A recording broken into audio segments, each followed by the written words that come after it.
Vamos a Mateo 28, 19 y 20. Quiero partir de ahí, que es la gran comisión. Es el mandato de Jesús. Fue lo último que Jesús nos dijo antes de morir. ¿Cuánto creen que a veces la gente dice cosas importantes antes de morir? La gente quiere, como que no quiere perderse esas palabras cuando uno ama. Pues esto fue las últimas palabras, pero luego de Cristo haber resucitado, antes de dejarlo de ver físicamente. Y no fue antes de morir, fue luego de que había resucitado. Y antes de desaparecer físicamente de los ojos de los discípulos, Jesús les dice estas palabras: por tanto vayan y hagan discípulos en todas las naciones y bautízalos en el nombre del Padre y del Hijo y del Espíritu Santo, y enséñales a cumplir algunas cosas, todas las cosas que les he mandado, y yo estaré con ustedes todos los días hasta el fin del mundo. ¿Cuándo? Hasta el fin del mundo. Dios ha prometido estar con la iglesia. Él desea que la iglesia se convierta en un lugar donde hayan discípulos. Y los discípulos seguimos a Jesús. Amén. Los discípulos amamos a Jesús, creemos en Jesús, pero un verdadero discípulo sigue a Jesús. Es formado por Jesús. Y Dios quiere que estos discípulos hagamos otros discípulos en todas partes del mundo. Esa es parte de la misión de la iglesia. Y dice que hagamos discípulos en todas las naciones, enseñándoles acerca de un Dios que los salva y que los sumerjamos, que los bauticemos, que es señal de la nueva vida en Cristo Jesús. Y que les enseñemos a cumplir. Nosotros enseñamos con nuestras palabras. Nosotros enseñamos con nuestra predicación, nosotros enseñamos con nuestro ejemplo, pero también enseñamos, ¿verdad?, con la forma en que vivimos el cristianismo. Entonces, nosotros todos como cristianos tenemos esta responsabilidad. ¿Cuán intencionales somos en hacer discípulos? ¿Cuán intencionales somos en estar pendientes de aquel que aún no ha creído, que está cerca de nosotros? ¿Cuánto atesoramos esta palabra en nuestro corazón? Porque hay bendición en servir. Cristo ha prometido estar con nosotros todos los días hasta el fin del mundo. Entonces no estamos haciendo esto solos. Cristo está respaldando la labor de la iglesia. Amén. Piense eso por un momento. Cristo está respaldando cuando tú compartes el evangelio. Cristo está contigo. Porque a veces escuchamos esto: yo estaré con ustedes hasta el fin del mundo. Decimos, ay, qué bueno, Dios siempre está conmigo. Pero, ¿para qué queremos que Dios siempre esté conmigo? ¿Para yo hacer lo que me da la gana o para hacer su voluntad?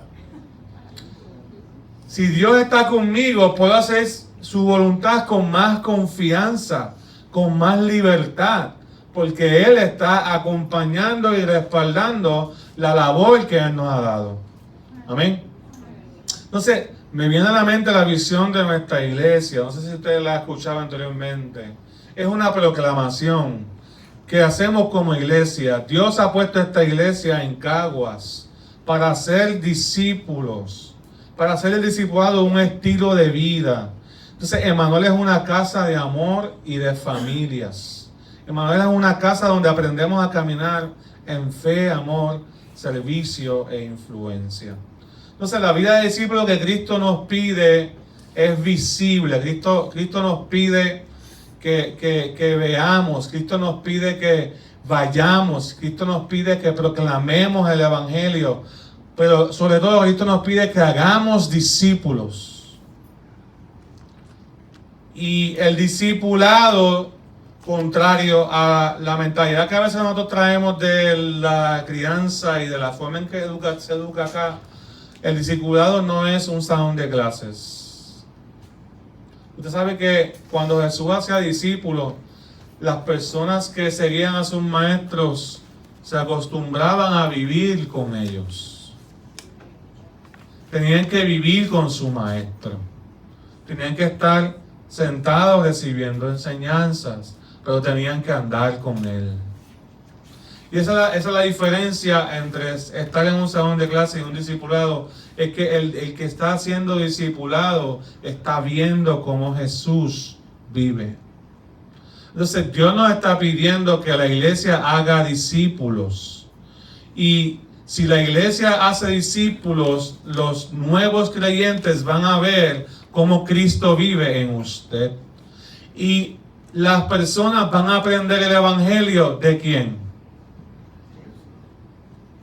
De Cristo que está en usted. Piense eso, qué gran responsabilidad.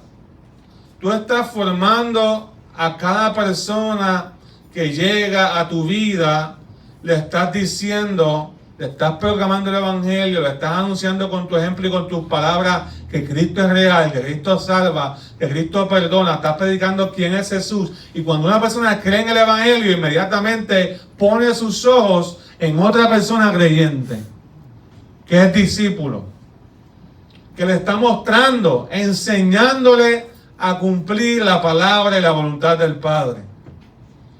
Así que ¿es una responsabilidad grande o no?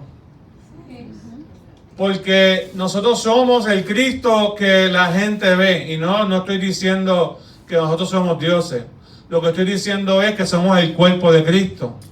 Las manos de Cristo, los pies de Cristo. Somos la voz del evangelio. Cristo hace su obra. Él está con nosotros hasta el fin del mundo. Cristo hace su obra a través de la iglesia. El Dios que nosotros vivimos y creemos es lo que la gente ve. Diga amén o diga ay. Porque es una responsabilidad grande. Y si tu evangelio no está produciendo discípulos y servidores, pues tenemos que preguntarnos cómo estamos viviendo el evangelio. Tenemos que ser intencionales. Emmanuel es una casa de amor y de familia, pero no simplemente es algo para quedarnos aquí encerrados. Tenemos que vivir y ser visibles en lo que Dios nos está pidiendo. Amén. El evangelio no es para esconderlo. El evangelio es para mostrarlo. Enséñeles a vivir lo que yo les he dicho. Enseña a Dios Jesús, muéstrenle a cumplir. O sea, no se conformen con los que ya son salvos. Vayan y hagan discípulos.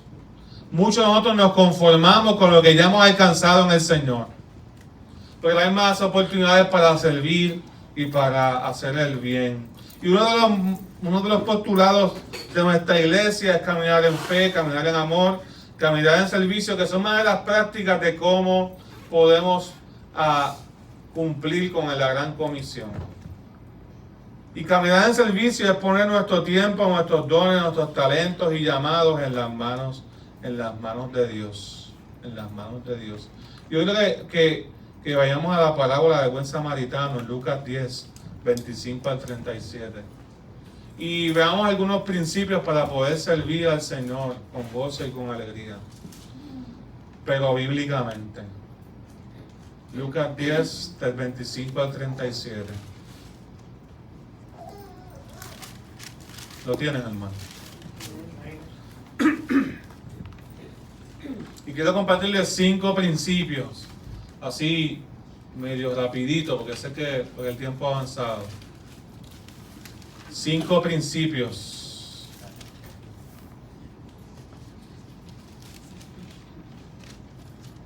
Y vamos a leer del versículo 25. Dice, en ese momento un intérprete de la ley se levantó y para poner a prueba a Jesús, dijo, Maestro, ¿qué debo hacer para heredar la vida eterna? Y Jesús le dijo, ¿qué es lo que está escrito en la ley? ¿Qué lees allí? Y el intérprete de la ley respondió, amarás al Señor tu Dios con todo tu corazón, con toda tu alma, con todas tus fuerzas, con toda tu mente y a tu prójimo como a ti mismo. ¿Sabía la pregunta que le estaba haciendo? ¿Él sabía la contestación? ¿La sabía? Pero ¿por qué le pregunta a Jesús qué se traía entre manos? Jesús le dijo, has contestado correctamente, haz esto y vivirás. Y en el versículo 29 dice, pero aquel queriendo que justificarse a sí mismo, le preguntó a Jesús, ¿y quién es mi prójimo? Y Jesús le respondió, un hombre, con una parábola, un hombre descendía de Jerusalén a Jericó y cayó en manos de unos ladrones que le robaron todo lo que tenía y lo hirieron, dejándolo casi muerto. De hecho, perdonen este paréntesis aquí, hay gente que piensa que no fue una parábola, que fue un evento real que ellos tenían conocimiento, pero a veces es difícil saber si fue un evento real, pero por la forma en que reacciona la gente, parece que fue un evento real. Me dejo ahí. Por el camino descendía un sacerdote y aunque lo vio, versículo 30, ¿verdad? 31. Por el camino descendió el sacerdote y aunque lo vio, siguió de largo. ¿Vio a quién? A un hombre que cayó en manos de ladrones que le habían robado todo y lo hirieron dejándolo casi muerto. Y cerca de aquel lugar también pasó un levita y aunque lo vio, siguió de largo.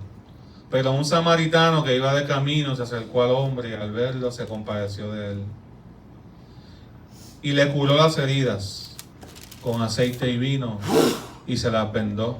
Y luego puso sobre su cabalgadura y lo llevó a una posada y cuidó de él. Y al otro día, antes de partir, sacó 2 monedas y se las dio al dueño de la posada y le dijo, cuídalo. Y cuando yo regrese te pagaré todo lo que haya gastado, lo que hayas gastado de más.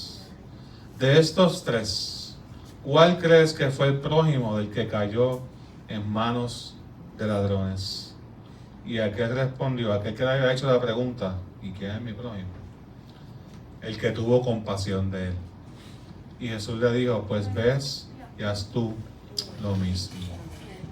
Aleluya. Qué bonita esta parábola. Nosotros vivimos en un sector que estamos cerca de San Lorenzo. Y en San Lorenzo tiene un equipo de pelota que se llama Los Samaritanos de San Lorenzo. O sea, vivimos en una cultura donde se conoce un poco de esta historia. Y nos gusta hablar de esta historia, nos gusta hablar de la compasión, pero tenemos que tener mucho cuidado en interpretar la historia justificándonos a nosotros mismos. Porque qué mucha excusa ponemos para servir. Qué mucha excusa ponemos para amar. Qué mucha excusa ponemos para amar de corazón, para dedicar tiempo. Y yo quiero hablar de 5 principios que hay aquí para servir. Y ya que estamos hoy orando por personas que van a servir y van a ayudar a otros y van a ayudar a la iglesia, que entendamos también hasta dónde tiene que llegar nuestro servicio. Nuestro servicio tiene que trascender de la iglesia. Nuestro servicio no puede quedarse en la iglesia. Es bueno servir en la iglesia, pero nuestro servicio tiene que trascender la iglesia. Inclusive tiene que trascender el cuerpo de Cristo. Porque una manera de la que evangelizamos es cuando evangelizamos a aquel se supone que no evangelicemos. Aquel que todo el mundo nos dice que está descartado, que está herido, que está solo, que se lo merece, que la vida ha dado duro, que está aprendiendo, que es cabeciduro.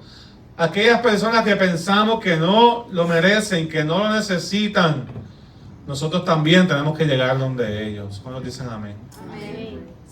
Y es muy importante. El primer principio para servir que vemos en esta parábola es ser consciente de la necesidad. Tenemos que ser conscientes. Tiene que haber un reconocimiento de la necesidad.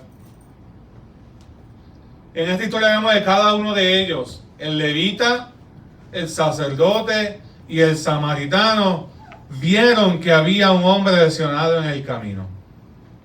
Lo vieron. Pero 2 de ellos siguieron de largo y 1 se detuvo. Los 3 tuvieron conciencia de la necesidad. Ellos estaban atentos, pero lo más probable, cuando uno estudió un poquito, estaban temerosos. ¿Temerosos por qué? Porque era un lugar peligroso, el camino de Jericó a Jerusalén. Había que pasar por por unas veredas entre montañas y había que pasar unos lugares que eran medio solitarios.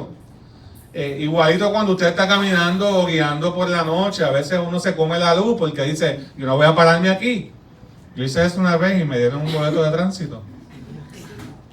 Porque me estaba velando. Yo dije, yo no voy a pararme aquí. Me dieron un boleto de tránsito. Eran como a las 12 de la noche. Porque nosotros también hacemos lo mismo.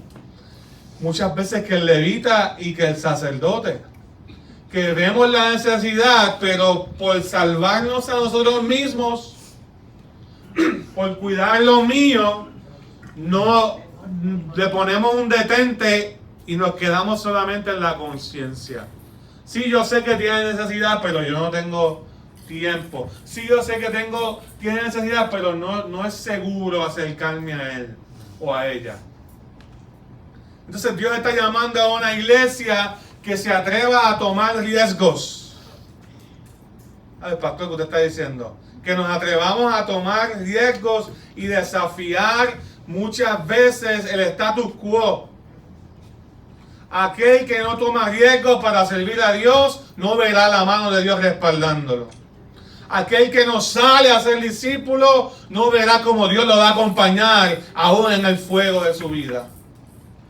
Entonces tenemos que tener cuidado, nosotros tenemos que ser conscientes de la necesidad. Tú quieres servir, está alerta a las personas que verbalizan que no están bien, que tú sabes que no están bien, quizás han fallado, quizás han tenido situaciones difíciles en la vida, quizás están pasando por una crisis económica, quizás perdieron su empleo. ¿Cuánta gente no escuchamos nosotros que tiene necesidades y nosotros no hacemos nada? Y yo creo que uno no puede ser redentor de todas las causas, pero al menos una o dos a la semana debes estar pendiente, ¿sabe? ¿Usted cree? No podemos ser sacerdotes y levitas, gente del templo que no están conscientes de la necesidad de su prójimo.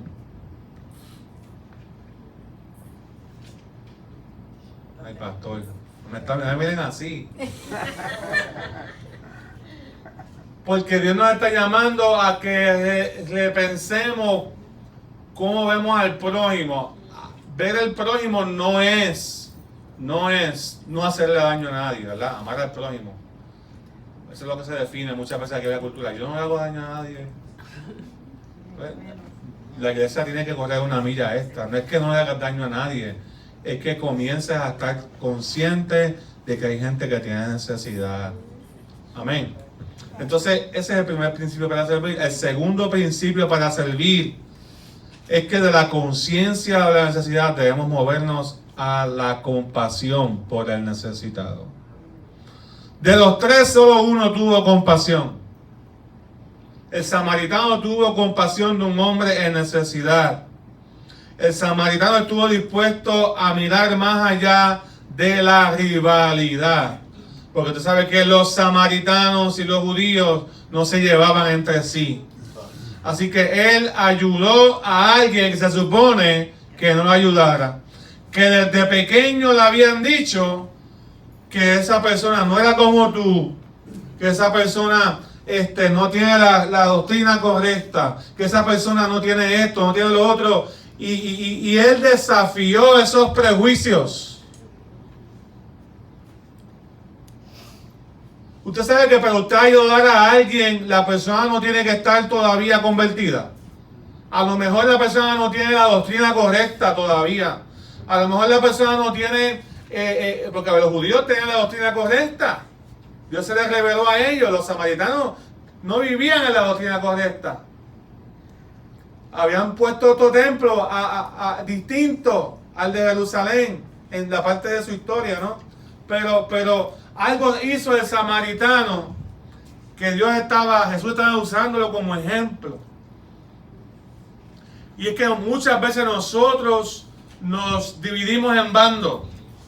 ¿Cuántos se dividen en bandos? Estoy con los míos.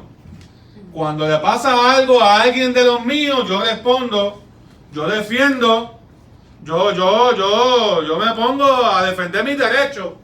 Cuando son mis hijos, no, que no hagan nada a mi hijo en la escuela, pero cuando es el de otro, cuando es el de alguien con el que tú no te relacionas, cuando es a alguien que está en necesidad, que tú tienes la oportunidad de ser de bendición y Dios los pone en nuestro camino en la semana. Pero no es de los tuyos. ¿Qué vas a hacer? La respuesta no es simplemente saber que tienen una necesidad. La respuesta no es simplemente orar por ellos. La respuesta también es movernos a compasión. Amén. Tenemos que ir de la conciencia a la compasión. Mucha gente en Puerto Rico, hay estadísticas, en Puerto Rico hay demasiados datos de las cosas que están pasando, pero muchos de nosotros no nos movemos a compasión. Entonces, no todos somos movidos a la compasión inmediatamente, como este samaritano. Y la compasión no es coger pena. La compasión es un corazón movido a misericordia. Fíjense, el que coge pena, el que está en dolor o en herida, no lo está ayudando, nunca lo va a ayudar. Porque ya lo está viendo menor, lo está viendo inferior. Pero el que se mueve a misericordia lo hace porque sabe que Dios es real. El que se mueve a misericordia lo hace porque está dispuesto a dar algo que a lo mejor la persona se lo merece o no, pero eso no nos toca a nosotros.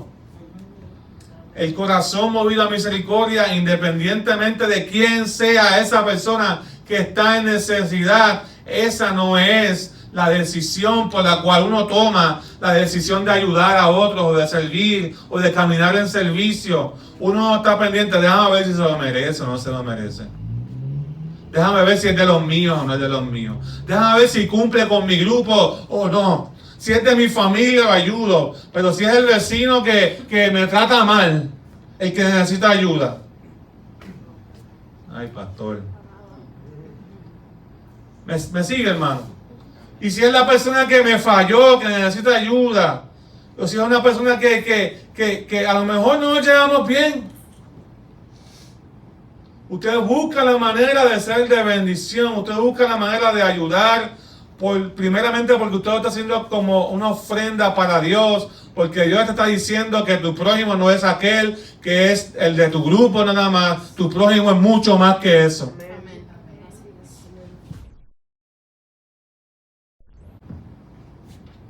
Amén. Y prójimo es como hermano, cuando uno estudia, es como tu hermano. Lo que está diciendo el Señor, de la conciencia de la necesidad tenemos que ir a la compasión. Y muchos de nosotros no tenemos compasión. Y la palabra compasión se usa en el Nuevo Testamento de varias formas. Se usa cuando se habla del Evangelio. Dios tiene compasión del pecador. Se usa cuando se habla de nuestras debilidades. En Hebreos 4 tenemos a alguien en el cielo que puede compadecerse de nuestras debilidades. Se usa cuando Jesús vio las multitudes como ovejas que no tenían pastor. Dice la palabra en Mateo 9:36 que tuvo compasión de ellas. Fíjense, la gente, uno no se mueve a compasión porque la gente te puede dar algo a cambio. A veces la gente está desordenada como esa multitud que no tenían pastor, no tienen dirección, no tienen rumbo. Uno tiene que moverse a compasión. ¿Ves? Entonces, nosotros muchas veces fallamos en eso. Fallamos en movernos a compasión. Es que nuestro corazón se incline, porque tener conciencia es saber, pero tener compasión es involucrar el corazón. Es involucrar el corazón. Entonces, de la compasión tenemos que movernos, principio número 3, al contacto. Amén. Diga conmigo contacto. Y aquí es donde muchos de nosotros caemos, porque sí, ya me duele, ya veo el corazón, ya siento compasión, quiero hacer algo. Y aquí es un nivel más de compromiso donde nos comprometemos a hacer contacto con la persona. El samaritano arriesgó a tardarse más a donde quiera que él iba a llegar, a donde quiera que él iba a ir. Él se ensangrentó. Él se ensució, se involucró con esa persona que estaba herida en el camino. ¿Por qué? Porque hizo contacto. Él tocó la puerta de la necesidad. Cristo hizo contacto con los leprosos. Cristo hizo contacto con los ciegos. Cristo hizo contacto con la suegra de Pedro. Cristo hizo contacto con personas sordas y mudas. Cristo hizo contacto con las personas que estaban en necesidad. Y hay muchos marginados en la sociedad con enfermedades contagiosas, pero también están ahora los asuntos de salud mental, muchas cosas que son estigmas para la sociedad y para la cultura y para la misma iglesia, y a veces en vez de hacer contacto los evitamos. No, pero yo oro por él. Si es nuestro prójimo, debemos hacer contacto. Hacer contacto significa involucrarnos en la vida de la gente, que nos importen. Y esta semana, es una semana sabrosa, las últimas 2 semanas, de mucho trabajo. Tuve la bendición de salir, mira cómo estoy diciendo, porque hace tiempo no me pasaba, gracias a Dios por eso. Tuve la bendición de salir como a las 10 de la noche por alguien que tenía pensamiento de suicida. Y cuando me llamó, yo decía a mi esposa, yo no quiero salir. Porque quizás venga al segundo culto, pero yo decía, ay, yo no quiero ir, estoy cansado.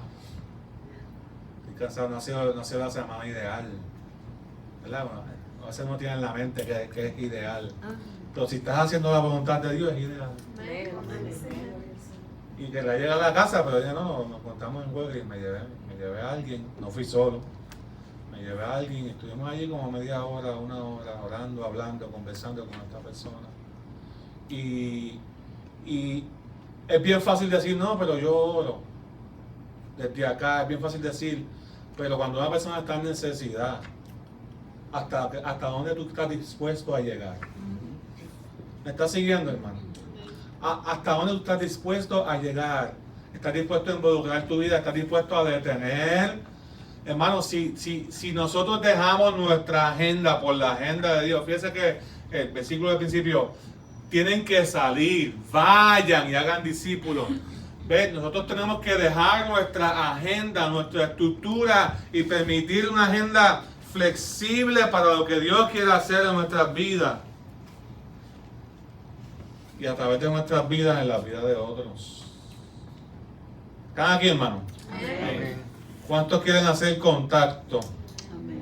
Si Cristo contara esta historia hoy, quizás, ¿quiénes son esas personas que no nos gusta hacer contacto, pero que también son nuestro prójimo?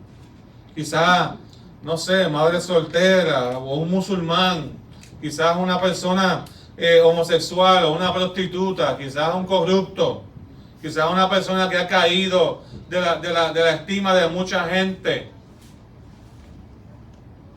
Pero cuando la gente falla, ¿todavía tiene redención?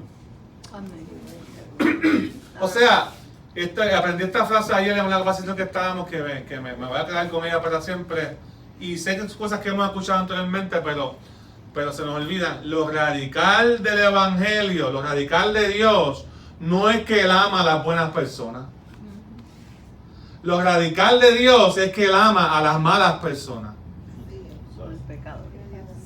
Eso me dejó. Gracias, Señor, por acordármelo.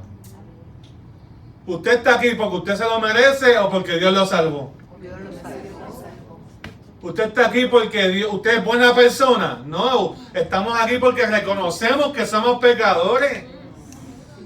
Pero en algún momento dado llegamos a veces vivimos un evangelio que es sin contacto con otros, como que ya hemos alcanzado todo, como que nos conformamos y dejamos de salir. Y dejamos de ayudar y dejamos de hacer contacto y de involucrarnos en las vidas de la gente. ¿Me sigue? Tenemos que involucrarnos. Es una manera de involucrarse en la vida de las personas. Jesús tuvo compasión de las multitudes. Jesús tuvo compasión de ellas, dice Mateo 9:36, porque estaban desamparadas y dispersas como ovejas que no tienen pastor. O sea, Jesús tuvo compasión de ella, hace un tiempo Dios habló a mi corazón y a través de este texto, y yo creo que yo lo he compartido ya en varias ocasiones. Hermano, servir al Señor no es fácil en ocasiones, pero es necesario. ¿Me siguen?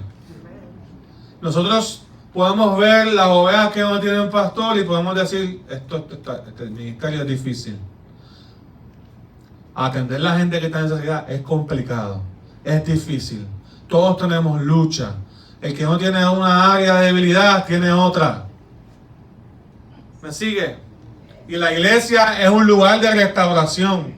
La iglesia es un lugar necesario en la sociedad. La iglesia es la idea de Dios para bendecir al mundo y decirle que Él todavía no se ha olvidado, que hay redención para aquel que ha caído. Si nosotros no somos compasivos, ¿quién lo va a hacer? Si la iglesia no restaura, ¿quién va a restaurar? Si la iglesia no perdona, ¿quién perdona en el mundo? La iglesia no es un título que llevamos, es un estilo de vida. Nuestra fe tiene que trascender al conocer y llegar al contacto, a involucrarnos en la vida de la gente. Y hay veces que nos enfocamos tanto en la dificultad del ministerio versus la necesidad del ministerio. Ser cristiano es difícil, sí. Ser cristiano es difícil en este tiempo, aún más. Y te tengo una noticia, quizás va a ser hasta más difícil a medida que los tiempos finales se van acercando. ¿Me sigue, hermano?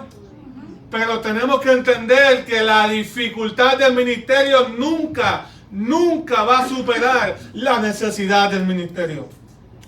Nuestro ministerio es necesario. Tu voz es necesaria. Tu fe es necesaria. El contacto que tú haces con la gente es necesario. Tú tienes que involucrarte en la vida de otro. Tú eres importante, tú eres parte de la iglesia. Y si has creído en Cristo y si has creído en Él, Dios quiere usarte para bendecir las personas que ponen tu camino. Dios no te está pidiendo, como el samaritano, que seas el redentor de todas las causas. Trabaja lo que se te aparezca en el camino. Eso es. Aleluya. Gloria a Dios. ¿Me sigue, hermano?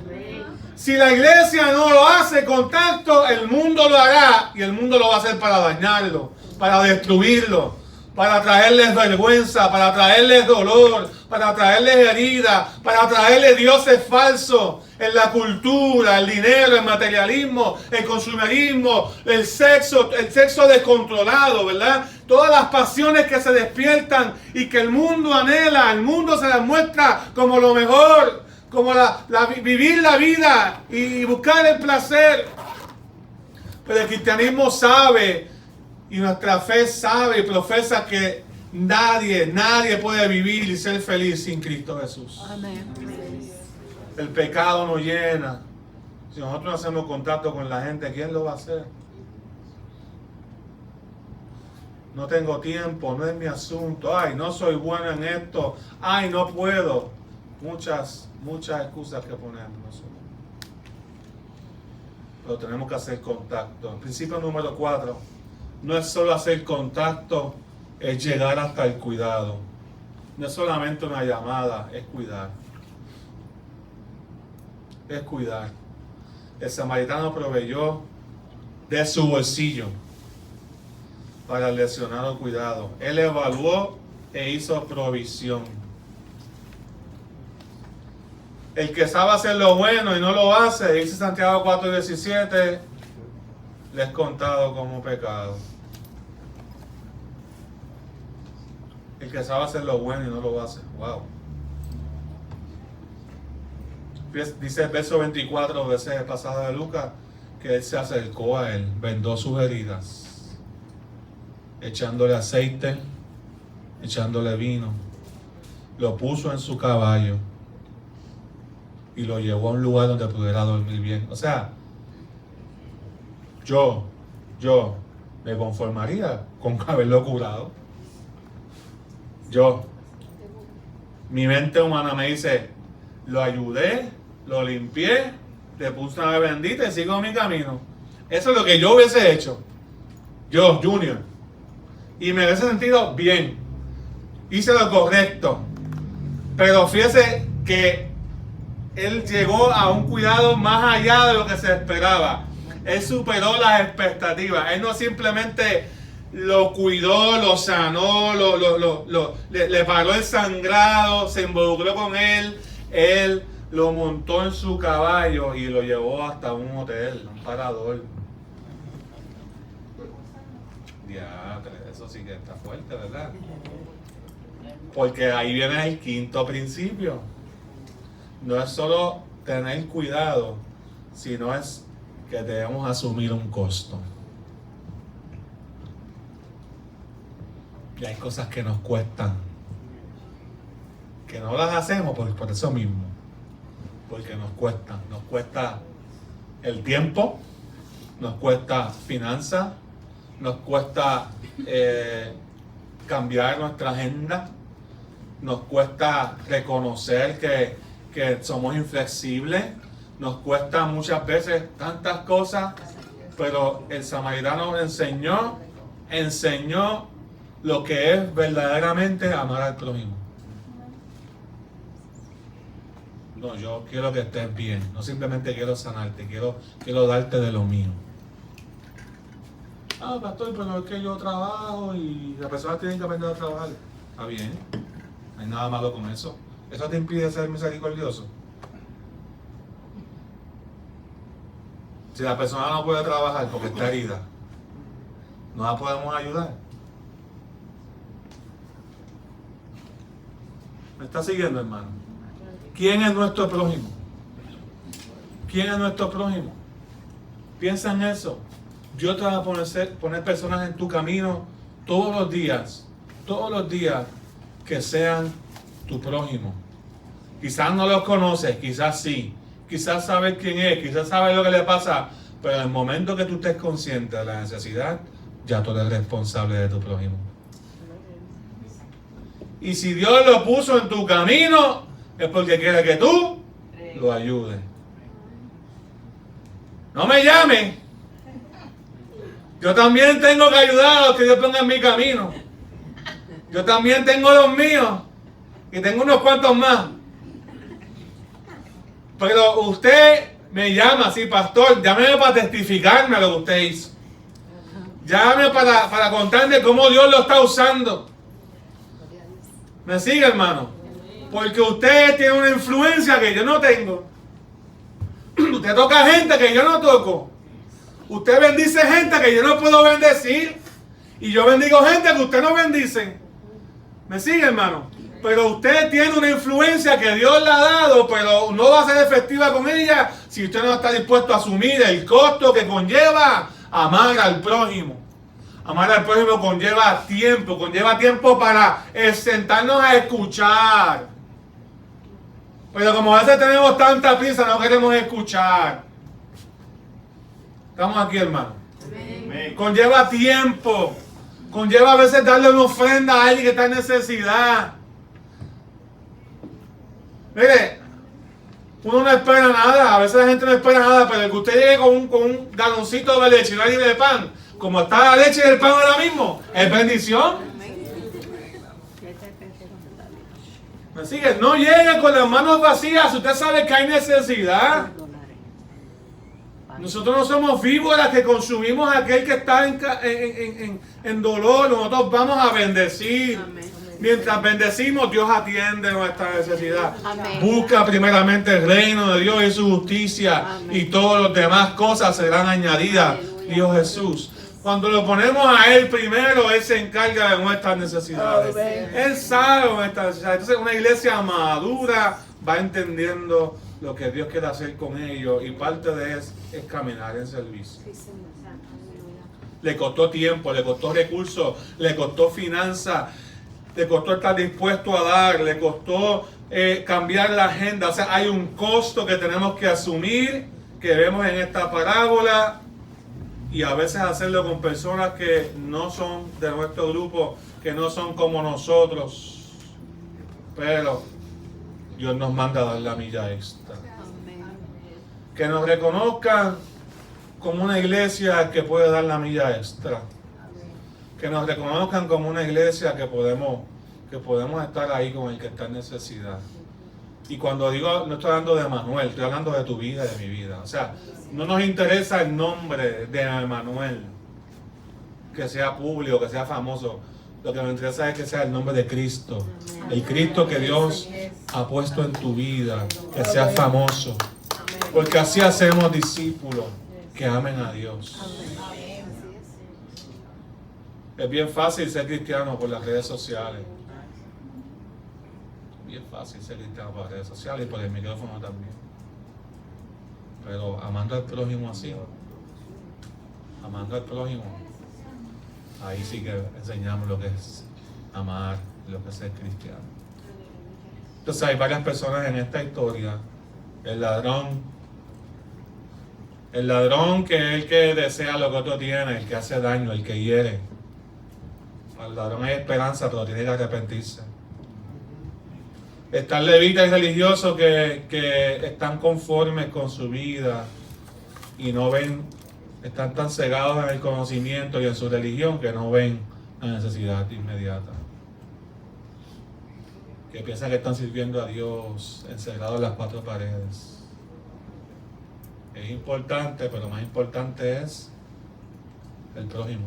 ¿Qué está diciendo el Señor? Y está el samaritano que dice, todo lo que yo tengo lo puedo compartir y voy a hacer todo lo que yo pueda por servir a aquel que está herido, a aquel que está en necesidad. ¿Me sigue? Y quizás hay una cuarta persona, es aquel que ha sido herido por otros, por las circunstancias, por la vida. Y lo que tú sepas, que Dios está en camino y que Dios te ama. Y que Dios también quiere levantarte. Y que Dios ha dispuesto a alguien que a lo mejor en menos que tú pienses que te va a ayudar, va a ser aquel que te va a dar la mano. Así que no sé cómo tu vida de las cuatro, pero tú sepas que Dios está en control. Y que Dios tiene gente que a veces la menos pensada es la que va a bendecir, es la que va a sanar, es la que va a orar. Mira si nos ponemos de pie.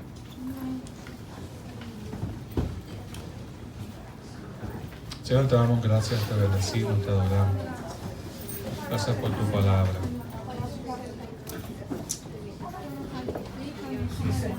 Quizás tienes que pedirle perdón al Señor,